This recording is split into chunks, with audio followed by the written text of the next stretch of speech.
Sah Dudes. So today we're going to be working on a bunch of the plumbing stuff for the truck. I have the bulkhead fitting for the return line that's going to go on the top of the fuel cell that we need to drill a hole for. I also have a bunch of the stuff for the trans lines, some engine oil cooler lines. I'm starting to get stuff for the fuel plumbing as well. There's the fuel filters right here. I got 2 of those. We also have the fuel pump. Today we're probably going to be working on getting the lines from this trans cooler all the way to the trans underneath the truck. But to start out with, I already have this part of the top of the fuel cell out of the cell itself. We need to add this. It's for a fuel cell. It's a bulkhead fitting for the return line. I need to drill a hole for this thing to go in this top plate for the fuel cell itself. I just wanted to go over this real quick before we get started, because before this I had no idea this was actually a thing. So this fitting itself is specifically made for a fuel cell, and what that means is typically with just a standard AN bulkhead fitting you'd get the nut and the fitting itself and that would be it. But with these specific fuel cell fittings you also get these 2 crush washers, and the purpose of those is like if you're trying to seal up a surface, like for this obviously it's going to be for gas, but if you're trying to do something with oil or whatever, any type of liquid, you add the little crush washer between the surface like that, top and bottom, and it just seals everything off. I just need to figure out where I'm going to actually drill the hole. That's how this is sitting in the truck when it's in the fuel cell. So what I'm thinking is the pickup and the return are both going to have 90-degree fittings off the tops of here. So I'm thinking this return line is going to go somewhere right here, right behind the pickup.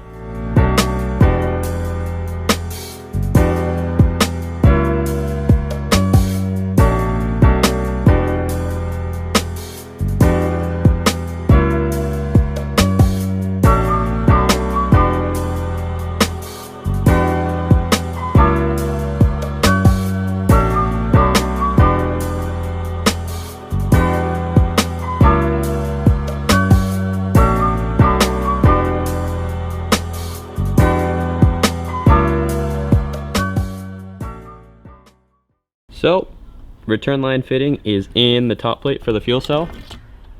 Got those crush washers on both sides. Before I put this in, there's a couple cool things that I want to show you.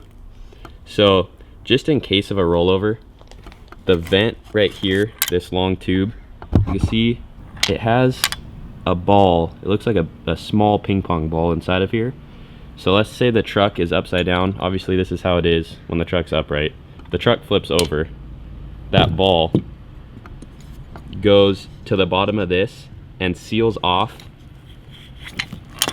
wherever this vent line goes to, and then the gas can only come back into the fuel cell itself. And also with the filler neck, it has this like rubber cap right here, so when you're putting gas into the truck, this will obviously pick itself up and let gas in, but if this is upside down, it somewhat seals itself off. So if the truck was upside down like this, you're not going to be able to get a bunch of fuel rushing through your filler neck and potentially coming out of the truck, which could cause a fire. A little bit of time has gone by now. I got this top plate for the fuel cell all buttoned up. When I put all this back together, I made sure to put anti-seize on every single one of these bolts here, and also for the filler neck, just to make sure in the future if I ever wanted to take anything apart, it'll come apart nice and easy. I'm not actually going to go to the trans lines because we're gonna do that this weekend, my dad and I. So my dad's actually working on some of the wiring harness for the motor right now, trying to get everything all situated. I'm actually going on to the brake lines, which I've already started. So as you can see, I got the hard line down the radius arm here already finished to the soft line that we mounted earlier, and then I also have some more hard line going up to a T fitting right here. The T fitting just goes through the frame rail. There's already an existing hole there. There's a single outlet on the other side of the frame that's going to go up to the master cylinder. And then this side of the fitting that doesn't have a hard line on it yet is going to go around, down the cross member, and then to this side of the frame rail. And then on this edge of the cross member where it meets the frame, I'm going to have a 90-degree fitting that's going to have a tab on it that's going to mount it up inside of there. And then it's going to go from this fitting down the frame rail right here, down the frame rail to the soft line, And then I already have this hard line made down the radius arm. So I really just have 2 more pieces for these front brakes that I need to make. So I got the stainless brake line out right here. I'm gonna kind of walk you guys through how to do this stainless brake line because it's a little bit different than like a steel standard brake line setup. The first thing I need to do is measure out how much I need to cut off this stick of brake line, which I know I need 50 inches to go inside of the cross member. You got 50 inches. Typically cutting just normal brake line, you can use something like this right here.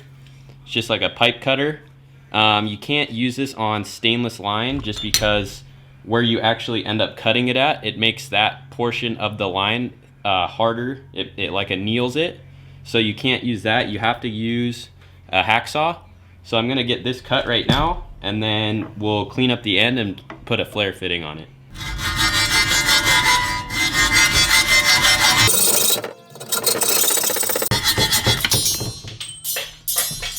Now that we got it cut, what I do is I just take a file and then clean up all the burrs on it, and then I'll take the flaring tool and actually put the line into it and then just get it flush in the flaring tool, and then I'll take the file and make sure this edge is as perfectly flat, as perfect as I can get it, and then I'll clean it back up, run a drill bit through the inside of it just to get all the burrs out of the inside of the line, and then put it back in the flaring tool. So now that I got it somewhat cleaned up a little bit, I'm gonna put it in the flaring tool and then get this end as flat as I can possibly get it now.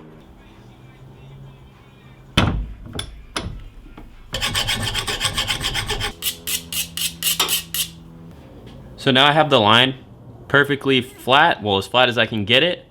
It's all, I put a little chamfer on the edge with the file. I got the inside all cleaned up with a 3/16 drill bit. This is a 3/16 hardline, so the inside diameter is 3/16, so it fits perfectly. Just clean that out. It's all ready to go now. I can take the tool and put the flare on the end of this side of the tubing, and then I can slide the little nut on here, and then it should be ready to go.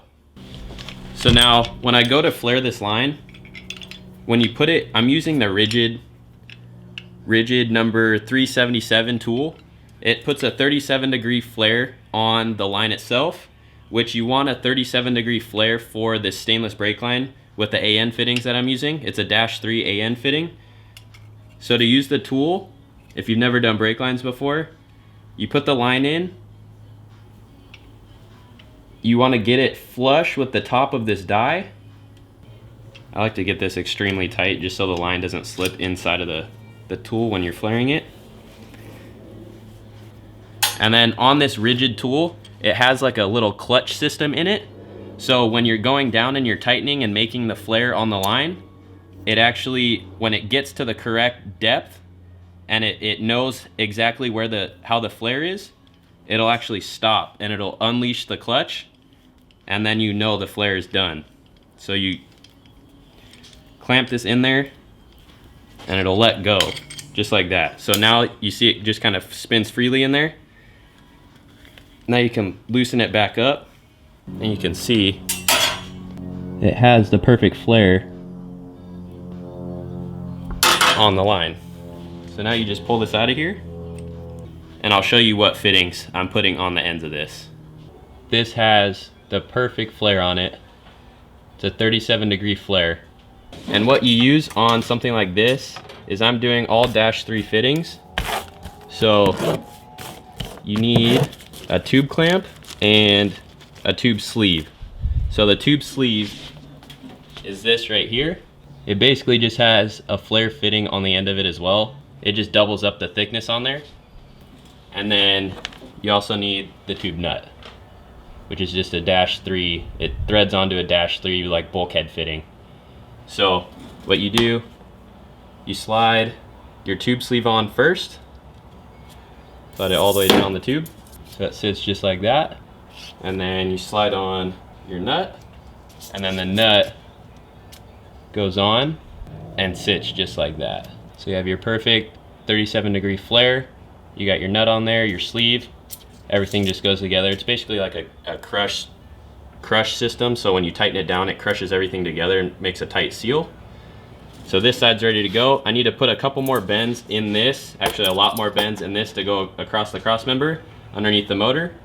And then we'll get this other side flare done, and then this line will be ready to go.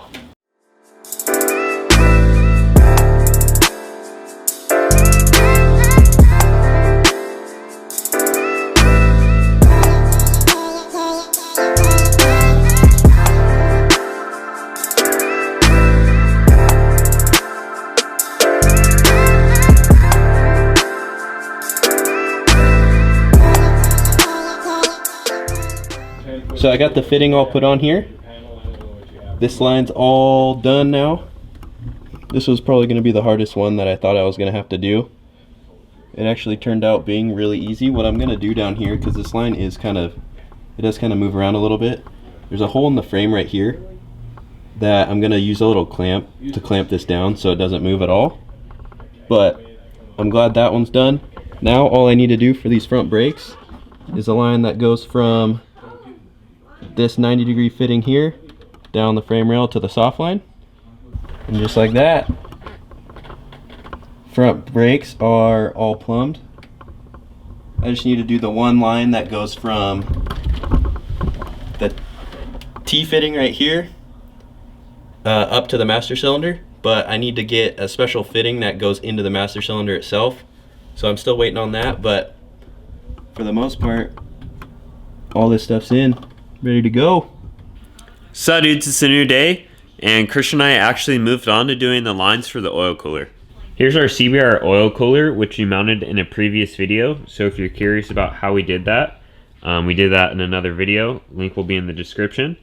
But for the oil lines, we're actually going to run them back through this hole already in the core support towards the motor.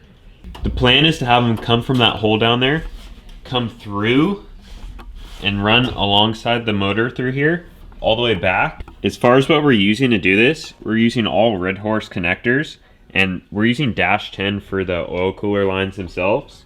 And here's the line we're using. It's just some braided nylon. So right now Christian and I are going to get this hooked up and get it put in the truck. So I'm going to walk you guys through how to do one of these fittings. I've done a couple of them for the trans lines already. So on these dash 10, it's a little bit bigger connectors, but what you want to do is first start out with cutting the whatever type of hose you're going to run, whether it's this the steel braided or like this nylon type stuff. You want to have as flush of a cut as you can possibly get on this line so it goes into the fitting correctly. But you take this part of the AN fitting, slide it over the line, and kind of twist it on. So you can see, just like that, you want to bottom the hose out right up against where the threads are at. Just like that. And that's why it's important to have a very flat cut on there, just because you want it to seal all the way up against the threads, just like that. So once this piece of the AN fitting's on there, what I do is I pull it out of these clamps, set this AN fitting in here just like this.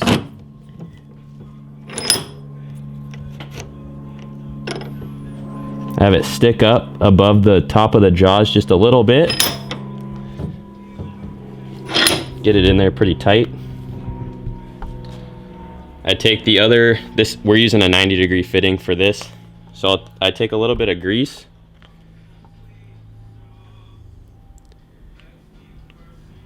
Dab it on there. I use quite a bit just because it seems to work a little bit easier. So once you have it on there, you don't want to get it inside of the fitting. You just want it around the outside where it actually slides into the hose. So you get it in there, get it nice and flush in there. Get it started by hand, as far as you can get it.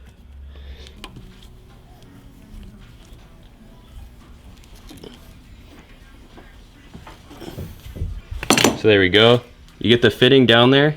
You want it, I don't bottom these out. I usually go about a credit card distance gap inside of there, in between the fittings, and that should be the perfect amount. And now Your fitting's on there and it's ready to go. So Christian just got this snug in the oil cooler itself, and now he's routing it through that hole that I already talked about. So we're just kind of mocking everything up so we know how long to cut the actual hose itself. And then once we figure that out, we can actually get it cut and then get the other connector on there, and then this line will be done.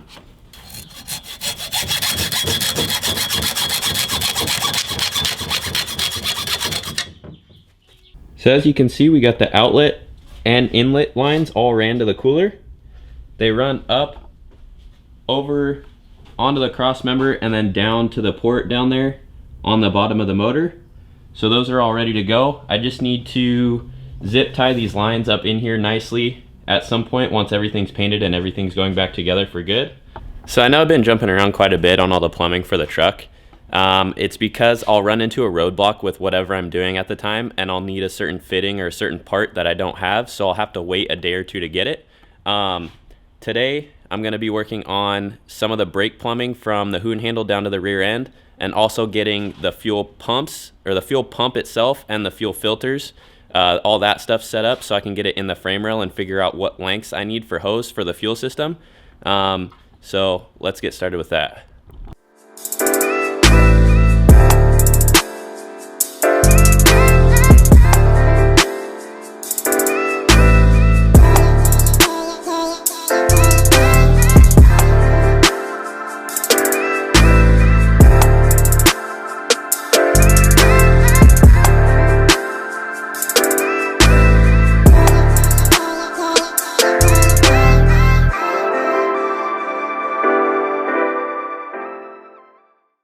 Well, there we go.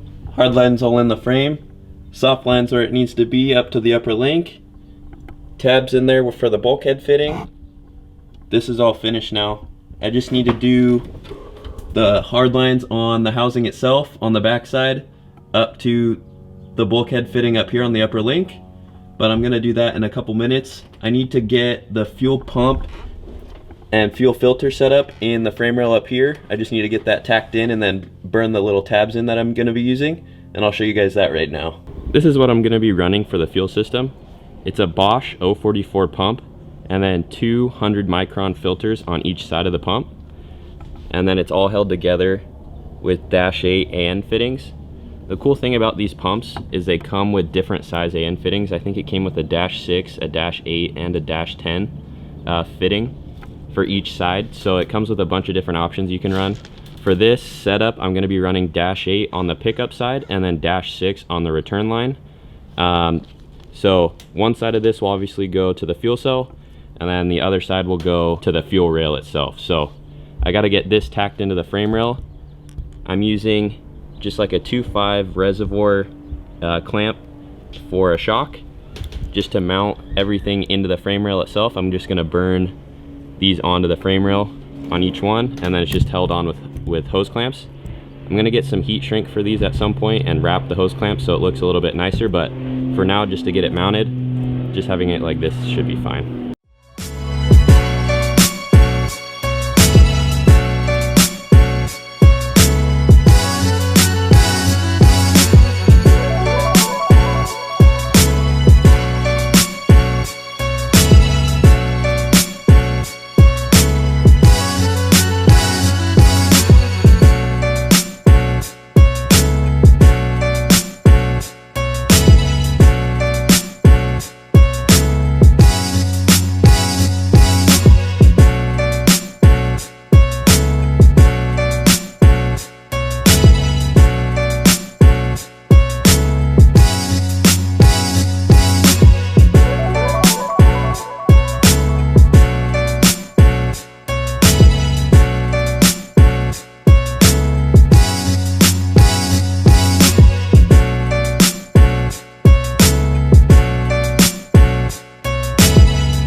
So I got the brake lines all finished up.